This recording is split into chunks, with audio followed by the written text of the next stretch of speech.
Durga Puja Kolkata is more crowded than it usually is. Durga Puja Kolkata is more crowded than it usually is. Turn into superlative degree. Superlative ডিগ্রিতে change করতে বলা হয়েছে, তাহলে বুঝতে হবে এটা কোনো একটা ডিগ্রিতে আছে, হয় পজিটিভ নাই কম্পারেটিভ। এখন এটাই প্রশ্ন যে এটা কোন ডিগ্রিতে আছে। তো এখানে ডিগ্রি আছে মোর ক্রাউডেড। মোর ক্রাউডেড এটা অ্যাডজেক্টিভ ফর্ম, এবং মোর ক্রাউডেড মানে এটা কম্প্যারাটিভ ডিগ্রিতে আছে, কম্প্যারাটিভ ডিগ্রিতে আছে। এবং এখন এই সেন্টেন্সটার মানে দুর্গাপূজার সময় কলকাতায় সাধারণ সময়ের চেয়ে বেশি ভিড় হয়।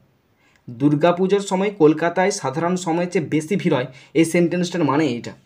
দুর্গাপূজার সময় কলকাতায় সাধারণ সময়ের চেয়ে বেশি ভিড় হয়, এটার মানে হচ্ছে এইটা। ওকে, তাহলে আমি যদি সুপারলেটিভে চেঞ্জ করি তখন কি হয় বলো তো? তখন তার বাংলা মানে এটা হবে দুর্গাপুজোর সময় কলকাতা সবচেয়ে বেশি ভিড়পূর্ণ থাকে। দুর্গাপুজোর সময় কলকাতা সবচেয়ে বেশি ভিড়পূর্ণ থাকে, তখন ইংলিশটা হবে Kolkata, KOLKATA, Kolkata is the most crowded, is the most crowded, CROWDED,